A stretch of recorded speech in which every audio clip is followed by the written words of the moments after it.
Welcome to Mahi রান্নাঘর। আজকে আমরা নিয়ে এসেছি মোদকের রেসিপি। এখানে মা আটাগুলো ভালো মতন চেলে নিচ্ছেন। এই যে আটাগুলো ভালো মতন চেলে নিয়েছে। এখানে মা বেশি আটা নেয় নাই, 2 কাপের মতন আটা নিয়েছে। এই যে বাটিটা, ছোট বাটিটা দিয়ে 2 বাটির মতন নিয়েছে, মানে ধরেন 2 কাপের মতন আটা নিয়েছে। আপনারা যদি চান তাহলে বাড়িয়ে কমিয়ে নিতে পারেন। এই যে আটাগুলো কিন্তু ভালো মতন চেলে নিতে হবে। এই দেখুন একদম ভালো মতন চেলে নিয়েছে। আটাগুলো চেলে নেওয়ার কারণে কিন্তু একদম ভালো মতন মোদকটা বানানো যাবে। এই জন্য এই যে দেখুন ভালো মতন চালানো হয়ে গেছে। এবার এখানে পরিমাণ মতন লবণ দিয়ে দিচ্ছে। এই যে পরিমাণ মতন চিনি দেওয়া হয়ে গেছে। এখানে প্রায় 1 কাপের থেকে একটু কম চিনি দিয়েছে। চিনিটা দিয়ে দিয়েছে। দিয়ে তারপর এখন চিনিটা দিয়ে মা এখানে কিছু লিকুইড দুধ দিয়েছেন। দুধটা দিয়ে ভালো মতন মিক্স করে নিচ্ছেন। এই যে দুধটা ভালো মতন দিয়ে দিয়েছেন। আমার শাশুড়ি মা কিন্তু অনেক কিছু আমাদেরকে রান্না করে খাওয়ান। উনি কিন্তু অনেক ভালো রান্না করতে পারেন। মাঝে মধ্যে আমাদের জন্য অনেক কিছু বানিয়ে দেন। এই যে দেখুন আজকে মোদক বানাচ্ছেন। এই যে দেখুন এবার একটু জল দিয়ে দিচ্ছেন, হালকা একটু জল দিয়ে এবার এটা ভালো মতন মিক্স করতে হবে। পিঠা বানানোর ক্ষেত্রে ভালো মতন যত ডোটা সফট হয় অতই ভালো হয়। এই যে দেখুন মা হাত দিয়ে ভালো মতন মিক্স করে নিয়েছেন। নিয়ে একটার মধ্যে একটু হলুদ কালার, ফুড কালার, আর একটার মধ্যে একটু গোলাপি কালার দিয়ে একটু ভালো মতন মিক্স করে নিচ্ছেন। আর একটা এই যে দেখুন সবগুলো ভালো মতন এখন মা মিক্স করে নেবেন। ফ্রুট কালারটা দেওয়ার কারণে কিন্তু অনেক সুন্দর লাগতেছে দেখতে। এই যে দেখুন সবগুলো ভালো মতন মা হাত দিয়ে ভালো মতন মথে নিচ্ছেন। যে কোনো পিঠা বানানোর ক্ষেত্রে যত ভালো মতন কাইগুলো মথা যায় অতই পিঠা কিন্তু দেখতেও সুন্দর হয়, খেতেও অনেক মজা হয়।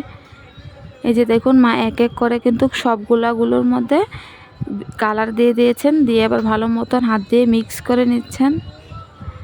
এই যে দেখুন ভালো মতন মিক্স করে নিচ্ছেন।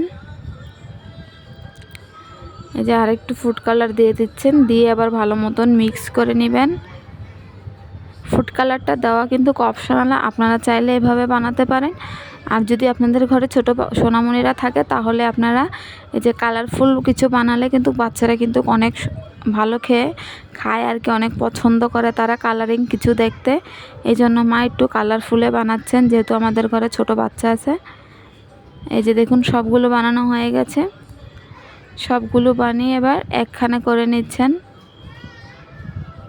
এই যে এবার একখানে করে লম্বা লম্বা একটু শেপ দিয়েছেন। দেওয়ার পরে এবার দেখুন কি সুন্দর করে মোদকের শেপ দিয়ে দিচ্ছেন মা। সামনে তো গণেশ পূজার জন্য আপনারা এভাবে বানাতে পারেন মোদক, আর চাইলে এমনিও খাওয়া যাবে, সমস্যা নেই। এই দেখুন মা প্রত্যেকটা কালার থেকে দুটো দুটো করে নিয়েছেন। নিয়ে একের পর এক কালারটা দিয়ে ভালো মতন করে বানিয়ে নিচ্ছেন। আর এই যে মাঝখানের জায়গাটার মধ্যে মা একটু নারকেল দিয়ে দিচ্ছেন। এই যে দেখুন একটু নারকেল দিয়ে দিচ্ছেন ভালো মতন। নারকেলটা গুড় দিয়ে পাক দেওয়া হয়েছিল, ওটা দিয়ে এবার হাত দিয়ে ভালো মতন আস্তে আস্তে করে এবার দেখবেন মোদকের শেপ দিয়ে দিবেন। অনেক সুন্দর হয় দেখতে, আর খেতে তো একদম দুর্দান্ত হয়েছিল, সবে অনেক পছন্দ করেছিল। এই যে দেখুন সবগুলো একদম মা ভালো মতন করে শেপ দিয়ে দিচ্ছেন। দেখেছেন কালারগুলো কিন্তু একটার সাথে একটা লাগেনি। অনেক ভালো মতন আলতোভাবে করে পিঠাটা বানিয়েছিলেন। মোদকটা অনেক সুন্দর হয়েছিল দেখতেও। আপনারা চাইলে এভাবে একবার ট্রাই করে দেখতে পারেন। তেমন কঠিন নেই, সহজে, খেতেও মজা হয়, দেখতেও অনেক সুন্দর লাগে। আর প্লিজ আমাদের চ্যানেলটাকে সাবস্ক্রাইব করবেন, আমাদের পাশে থাকবেন নিত্য নতুন ভিডিওর জন্য।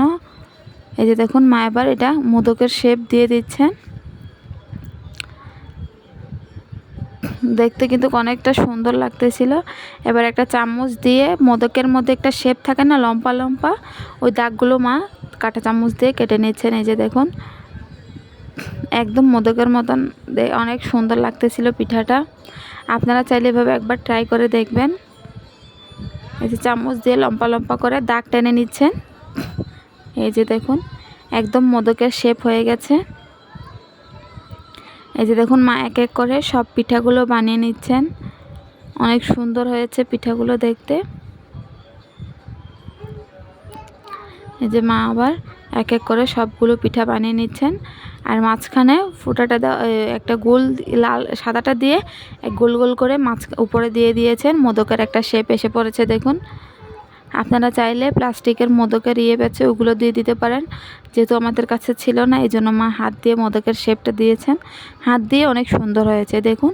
সবগুলো বানানো হয়ে গেছে। এখানে হলুদ কালার, সাদা কালার আর গোলাপি কালার ছিল, দেখতে অনেক সুন্দর লাগতেছে। যে দেখুন এখন এটা একদমই মোটামুটি রেডি হয়ে গেছে। এবার এটা মা একটু তেলে ভেজে নিচ্ছেন। বাচ্চারা বলছিল সিদ্ধ করলে তারা নাকি খাবে না, এই জন্য মা ফ্রাই প্যানের মধ্যে তেল দিয়ে এটা একটু ভেজে নিচ্ছেন। যেহেতু তারার জন্যই বানানো, এই জন্য তারার মতন করে বানিয়ে দেওয়া হয়েছে। এই যে ভালো মতন এবার চুলার তাপটা একটু কমিয়ে ভাজতে হবে। এই যে দেখুন সবগুলো ভাজা করা হয়ে গেছে। দেখুন ভাজানোর পরে এরকম কালার এসেছে, খুব ভালো হয়েছে।